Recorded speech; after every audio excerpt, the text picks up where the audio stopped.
Welcome, welcome. This is another installment of Blues Secrets, and today we're going to talk about rhythm, some more advanced rhythm techniques and figures, and we're going to talk about the role of the rhythm guitar player in a blues band. So let's get right to it. Most people know about and know how to play your basic 12-bar blues.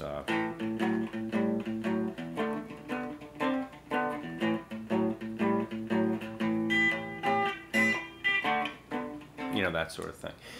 Well, let's talk about what some of the old masters used to do when you listen to some of these, like the old Howlin' Wolf, old Muddy Waters records.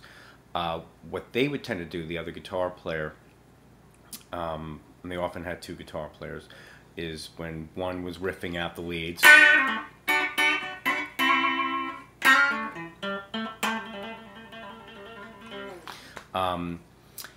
the other guy would be could be playing the rhythm like this, but more often they would be playing figures.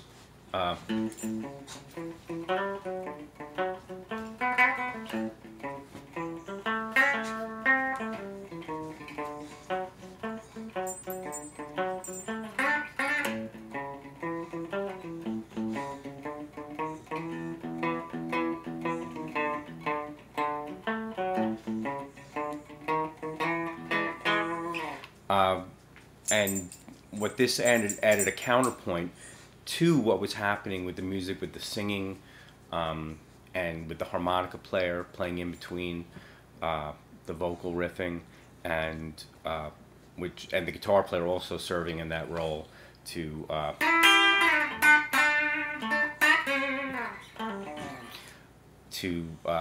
fill the holes left in the vocals.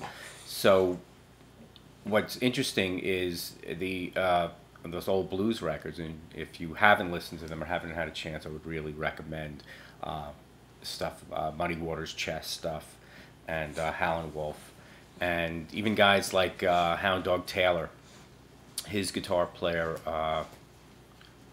Brewer Thompson, would, so do I have that right?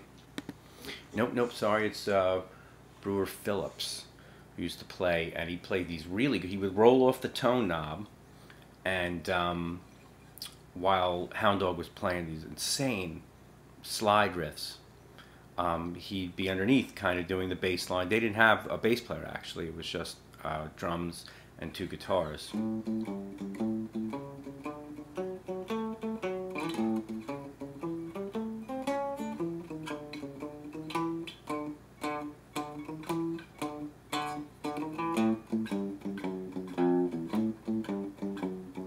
That's like a delta type riff. So so you would get, even though you get the bass players like walking the line, you really get guitar players, the second guitar player, the rhythm player, playing little figures underneath to make the overall wall of sound more complicated and more interesting and much more sophisticated than just, you know.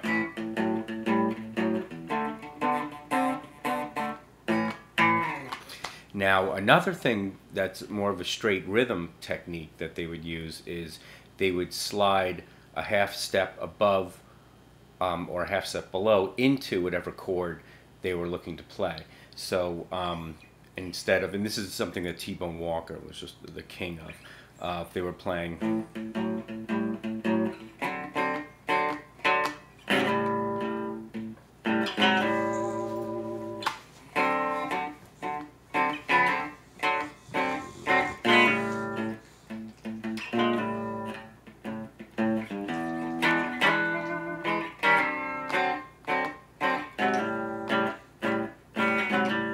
and they would use the seventh chords and not necessarily do that figure. So that's something really very hip to do when you're playing in blues and you're playing rhythm, is to, if you're approaching the chords in this way. In fact, you know, T-Bone would do these amazing, he was like, he practically, I mean, I think he did invent that riff. Because, you know, started a lot of different variations, but he sort of started most of his things with the. And he would and he wouldn't bend it all the way either. He would kind of bend it just a bit because he was using these heavy strings with a big hollow body guitar, at least for a lot of years in the beginning. And when he went to hit the chords, he would hit these seventh chords and just kind of.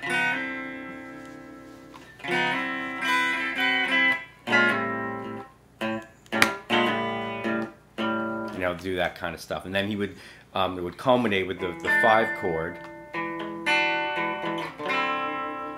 and then sometimes do it up an octave, and just kind of do that kind of stuff. So these are some of the things to sort of think about when you're playing as a rhythm player. You can mix the two, and you can kind of go.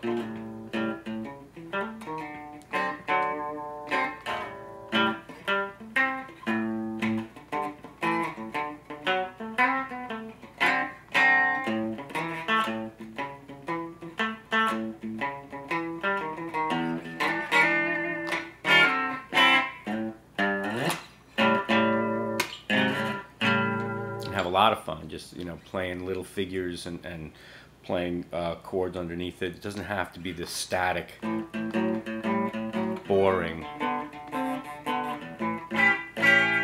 You could really have fun with it and be underneath and just add all kinds of nuances to it. So that's it for today. So give it a try, check it out, and have some fun.